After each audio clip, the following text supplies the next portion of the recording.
We are live. This is Terry Trexler, and welcome to our first episode of Terry Trexler Live, where we break down some proven real estate success strategies with some real estate agents, as well as try and help you get to the top of your game in this crazy world of real estate while still living a life worth having. So I'm excited today as I have a rock star agent, team leader, business owner who has achieved the Hall of Fame status in real estate. He's also became a celebrity in 2014 when he released 2 podcasts, dominating expired listings, and 6 months to 6 figures. I bring to you guys Mike Wall. How's it going, man?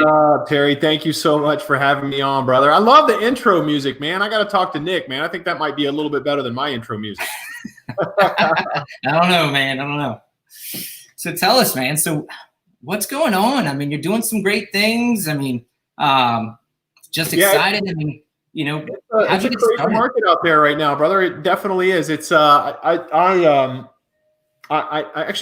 was talking to my team last week, and we were talking about, you know, the market has gotten so good, it's bad, right? And what I mean by that is it's so good. I mean, if you're a seller, you put your property on the market, you sell it for top dollar in, you know, a day or two, right? And it's really bad for buyers because, you know, buyers have never had to compete like this. They've never seen an environment where they're essentially competing for, in some cases, you know, not the best listings, right? And they're just they're taking what they're getting, and it's so competitive that you know, that if you own the listings right now, you own the market.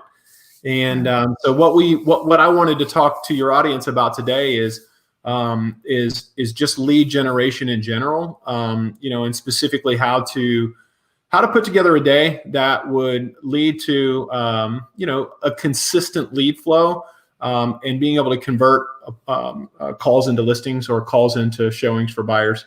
Because we all, anybody who watches this, I know they're watching it, number one, because they understand the value of education, and number two is, you know, they want to make more money in real estate, and the best way to do that is to just learn as much as you can. And, you know, so I hope to be able to add some value in that regard today. No, I appreciate you being here, man. I know you got a busy schedule, so no doubt, you know, I appreciate it. And I'm sure anybody that watches this is going to get a lot from it just based on the things you've done. I've followed you for a long time, and I'm just happy I got you on the show, you know, so I'm excited about that. But how'd you get started? I mean, where did this all come from? Yeah. So quick background on me. I've actually had a real estate license since 2002. I actually went into business with a top agent here in town. I didn't know anything about real estate. And so I just figured, you know, let me go work with somebody who knows a lot about real estate, who's doing it at, you know, at the top of their game. And let me go work with them and find out as much as I can. Right. I had a lot of time. I didn't have any money. And so you know, I joined his team, and I worked with him for the better part of 8 years, and as a buyer specialist, and just really learning the industry, learning how to, you know, build a business and not just have a job. And everybody knows what happened in 2008. The market crashed, and I tried to ride it out for as long as I could. And in 2009, I actually had to put my license back with the state, believe it or not. And then I went into corporate America. And about 5 years of that was absolutely miserable. Hung on to my real estate license. I always knew I wanted to get back into real estate. I just didn't know how, and I didn't know when. In November of, actually late October, early November of 2013, I started calling the expired listings. And by May of 2014, I had 44 homes listed. Nice. And that year I went on to sell 57 houses. In May, I actually I went to my wife and I asked her for permission to, you know, quit my corporate sales job, and went full blown back into full-time real estate this time. So was listing and selling property. Most of my business was done calling the expired listings. Probably about 80% of my business, believe it or not, was just cutting my teeth on expired listings. Just got really, really good at it, man. And we can talk about that. Yeah. And it's really the whole expired listing thing is just about consistency and follow up. So that first year I went out and sold 57 houses. My second year I sold 104 houses. My third year I sold 189 houses. My fourth year we sold 304 houses. And then we've just kind of been building from there. Business looks a lot different now. Most of that, when you start to scale and grow a large real estate team, you're doing it through leverage and just finding really good people. And, my goal in real estate has changed from when I started to where I'm at now, because I realized, Terry, somewhere along the way that my passion was helping other agents build a business, right? And because I essentially, unbeknownst to me, I created the blueprint for success in real estate.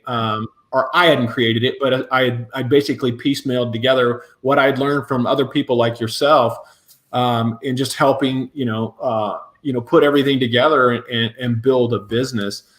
We always call it R&D, right? It's not research and development. It's rip off and duplicate. And certainly I was really good at that.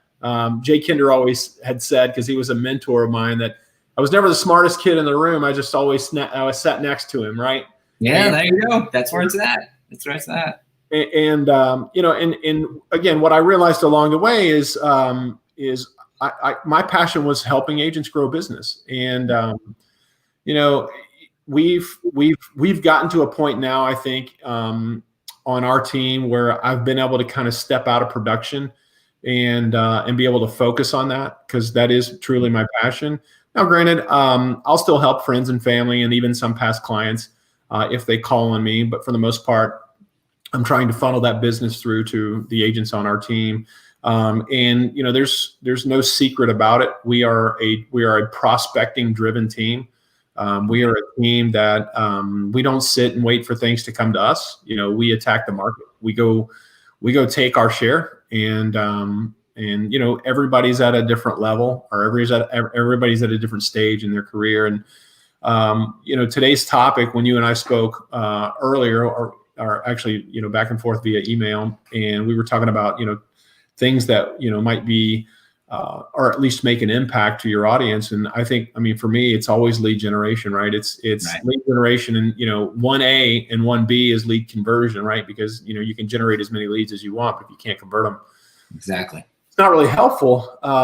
So I thought, what better way to add value to your audience is to just have a discussion about lead generation. And the funny thing is we have an inside sales agent. Her name is Dee Dee, and she was actually in my office yesterday morning. And she's like, we have all these different lead categories, Terry, that we're calling, right? You got expireds, we got for sale by owners, we got Z buyer stuff, we got commissions Inc. stuff, we got investor leads, we have, postcard leads. We have all these different lead categories that we're calling. And Dee Dee comes into my office the other day and she's like, man, I don't know how to prioritize all this stuff. We've got all this different stuff coming in, and I really don't know what to call first. And I thought about it, and it's like, it was a really good question. And I know a lot of agents out there probably have the same question, maybe not so much from a standpoint of, I've got all these leads, I don't know where to start, but more, I don't know where to start if I'm going to generate leads, right? What are the best type of leads to generate? And then how do I attack those leads, and how do I follow up with those leads, and how do I nurture those leads? And what I told her was, is that you always prioritize new leads first. And what I mean by that is any new registration, anything that's delivered into, like a Mojo or a Vulcan 7, right? Those are expireds and for sale by owners. Anything that's a brand new lead, especially if other agents are going to be contacting those leads, like expireds and for sale by owners, you want to prioritize those first. Because when I called expired listings, I always had the best luck calling at 7:45 in the morning.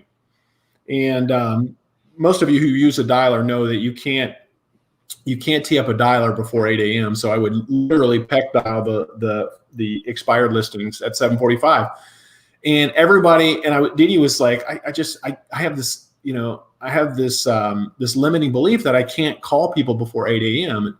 And I love that people have that limiting belief, because it's what entailed me to have so many great conversations with people when they were getting ready for work. And the fact that nobody else had contacted them, right? Because we've all called expireds when, they've already talked to, 3 or 5 agents. And usually those conversations don't go very well, because they're at this point, they're just a little annoyed that so many people have called them because their listings expired. So not only did it not sell, but they've got, 30 people calling them, telling them, it didn't sell and I can sell it. Right. Right. And so, I always say new leads first. You contact the new leads first. So new registrations, whether they're buyer leads. I always prioritize seller leads over buyer leads too, because again, we're in a seller's market and I want a shot at the listings, right? And it's easier for me, or any agent for that matter, if they're going to scale a business, to scale it with listings and not buyers, because typically what happens when you list a property is you employ how many ever agents there are in your local board to go out and sell it, right? So in our board, we have roughly 4,500 agents. And when I get a listing and I put it on the MLS, I'm employing every one of those agents to go out and sell that listing, versus if I have a buyer, I got to show them property, right? So if they want to look at, 25 properties, I got to go show them all those properties. And there's only so much time in the day where, if I go on a listing appointment, I might spend 3 hours total, an hour getting ready for it, right?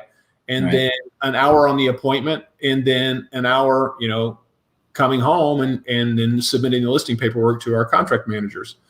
And I would much rather do that than spend hours and upon hours with a buyer, showing property. So I always prioritize seller calls over buyer calls. So new seller calls first would be expireds for sell by owners, and then anything. We use a system called Z Buyer.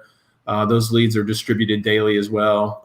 These are cash offer type situations where people have indicated that there's a need for a cash offer for their property. So we're prioritizing those, and then we'll move on to the new buyer lead registrations. And those are either leads that came in overnight or that morning that our agent team didn't follow up with or haven't followed up with yet. So we're doing that. And then what we're doing is we're prioritizing what we call warm nurtures. So a nurture is anybody that we've identified through our prospecting who has given us, all of their contact information. They've told us what their motivation is, and they've agreed that they will be using an agent to either buy or sell, right? And those are our warm nurtures. And the reason why we can prioritize those after the new leads is because probably not a lot of other people are calling those folks, because, again, in what you've done is you've nurtured that warm lead or that warm nurture. You've nurtured it, so you've earned the right to do business with that person. And you didn't just put them in and follow up with them because they told you to follow up with them in 6 months. But, if it's a seller, for instance, Terry, you've set them up on a home evaluation through, your Commissions Inc. system or your conversion system, or your KV Core system, whatever you're using. So you've sent them a home evaluation, right? You've sent them maybe a seller packet. You've got them on an email drip campaign. You've created that top of mind awareness with that individual. And so now when you make that call, they know who you are because you've done that. You've taken the time to nurture that lead. And so that's the second category we're calling. So first is any new leads. We'll just say new leads. Second would be warm nurtures.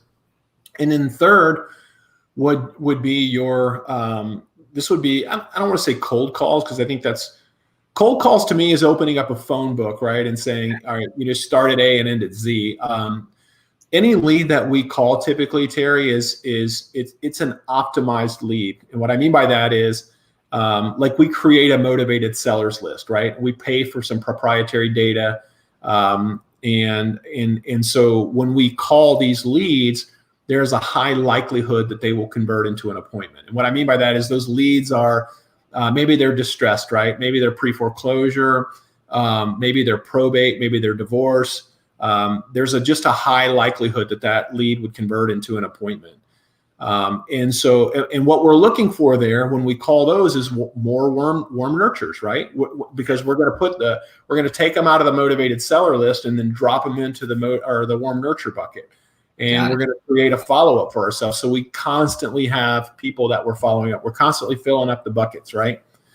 And that's what, from a lead generation perspective, that's how you will create a consistent flow of appointments and listings and also showing appointments for yourself.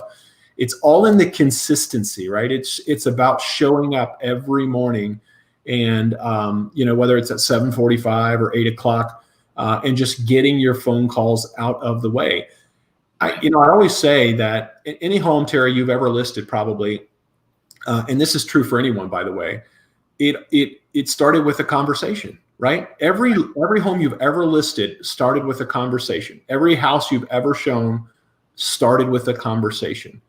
And the reason, Terry, why we like the phones is because it is the easiest way to scale the number of conversations that you can have on a daily basis, right? There's no easier way to call 300 people than putting them in a Mojo triple line dialer and just zoom in right through them, right? Because again, if this is a game of conversations, then he or she who has the most conversations wins the game, right? Right on. And so, we understand who we are. Again, we're a prospecting based team. Not that we aren't interested in doing business with our SOI. We love doing business with our SOI because we know those people already know, like, and trust us. But our foundation is built on prospecting, and because we know there is a formula to create business in doing that. And so, again, just reiterating, we're starting with new registrations, right? We're going to warm nurtures, and then we're just doing flat, and again, just for lack of a better term, we'll call it cold calling, right? Cold calling our optimized data to create more warm nurtures. Right. And we're consistently on appointments doing that. No, I think that's huge, because so many people get into this business and then they automatically start doing things that doesn't involve talking. They get in, they're like, well, I'm just going to send some text messages or emails, or I'm going to go work on my website or create the greatest postcard. And granted, the marketing piece is fun, but the truth is, marketing comes after the fact of you getting on the phones and calling probably thousands of people. You got to put in the work, then go have some fun on your marketing and branding, because nobody cares until, they know how much you care. And you just got to insane, man, because, a lot of people, we have such a high failure rate in our industry. There's roughly, 85% of first year agents fail. And then 85% of those people that survive, that 15% fail in the second year. Mm-hmm. And it's an education problem is what it is. And, people tout education, right? They talk, we offer training, and most of the training is irrelevant or taught by people who, shouldn't be training in the first place. Right. And it was one of the reasons why we decided to join EXP. And this is no knock on Keller Williams. We loved Keller Williams when we left there. But we got into a situation where, we had grown so big. We were the number one team there for 3 years in a row. The training that was offered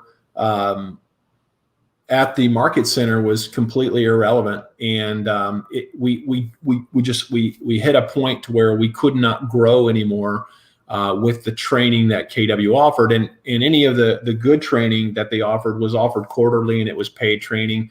Where some of our agents, they didn't have that kind of money to commit, because to go to a bowl class was several $100s. And what I loved about EXP and the model here is that you never know who's going to be on stage in the world, right? You're getting top agents from across the United States that are consistently doing trainings on a myriad of different topics about how to grow a business. And it's really difficult to compete with that, and it's blown my mind just being here I think I've been here like 3.5 years. And I tried the 100% companies, and I tried the big names, one of the ones you mentioned. And, and I went out and just did my own thing to mind my own business. And I never thought I could get better than that. And then I turn around and I'm like, wait a second. So I can plug in, I get so many different things. And even outside of all the, the perks, so to speak, the people, it's just amazing how much they'll pour into you.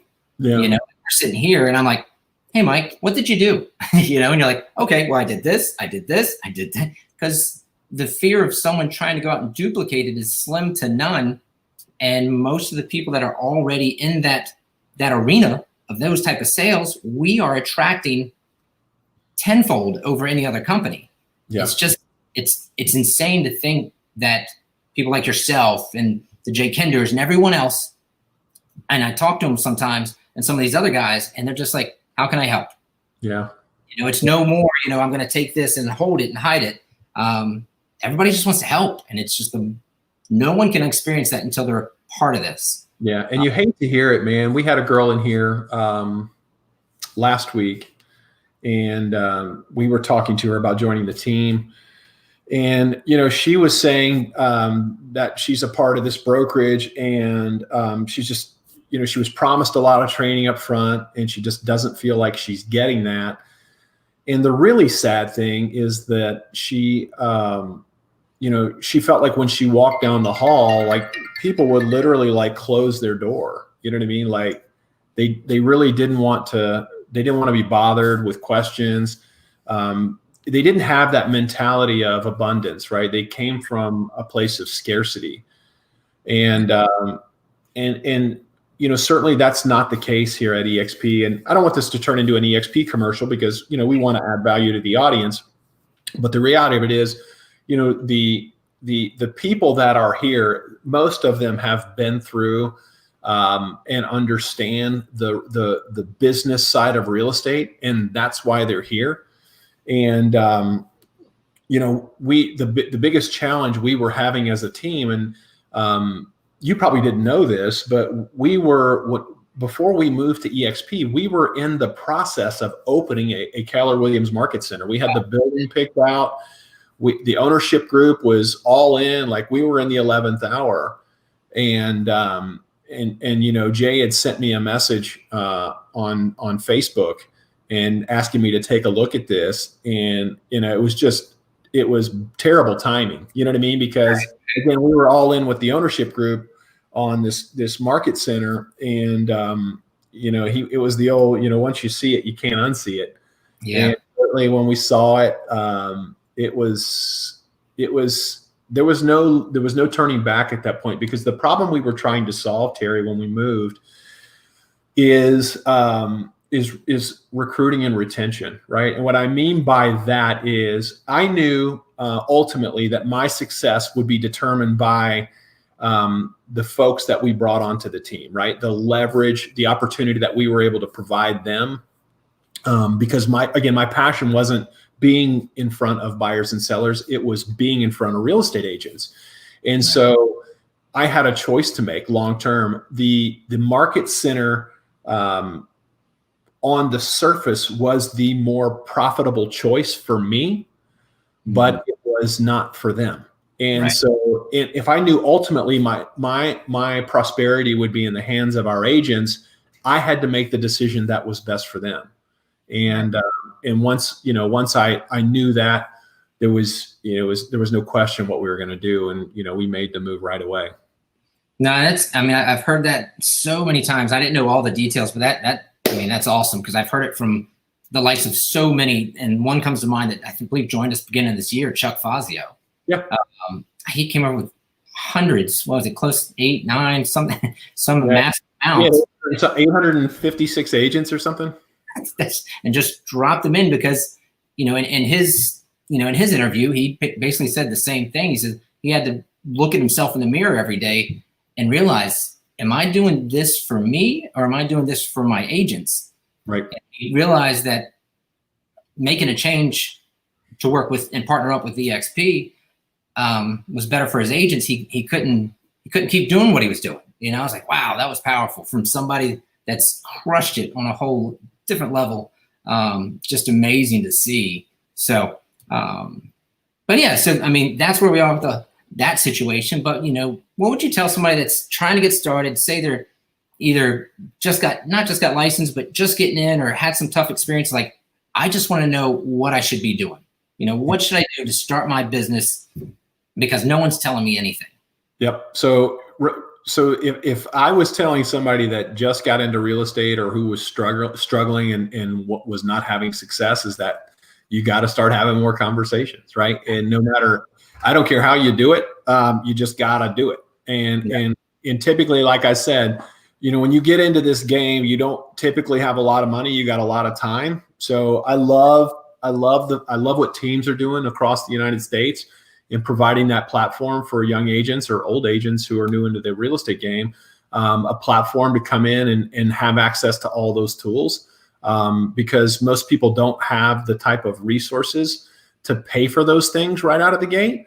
And what a team can do for an agent like that is give them access to all those tools so that they can really take their business off very quickly if they're willing to bring the ambition and drive in order to do that. So I love the idea of joining a team. I like that because, again, you're going to get, hopefully, if you're joining a successful team and they've got a great track record, right? That they can provide you those tools that you need in order to go out and have success, like a lead generation platform where they're providing you leads on a daily basis, like a Mojo triple line dialer where you can scale the number of phone calls you have. They're providing you the expired and for sale by owner data, because, again, it's all about having conversations, right? The more conversations you can have on a daily basis about real estate with buyers and sellers, the more property you will sell, guaranteed. And so the thing you want to prioritize over anything else is not building your real estate Facebook page. It's not posting pictures on Instagram. It's not building a website. It's talking to people. Talk to people and you will sell real estate. And if you talk to people and sell real estate, you will start making money. And then you can start using leverage to do some of those more non-dollar productive things, like, building a Facebook page or building a website, right? Right. No, that's huge. I mean, I have agents all the time asking, should I put my name on the grocery cart? And I'm like, stop, stop. Just go talk, like you just said, go talk to people. Who? Everybody. I've seen, like I tell them, I said, I've seen the worst salesman in the world be successful in real estate just because they wouldn't stop talking, and it's an amazing thing. So just a couple other questions and I'll let you get back to your day. What are some of the biggest obstacles people need to stay away from?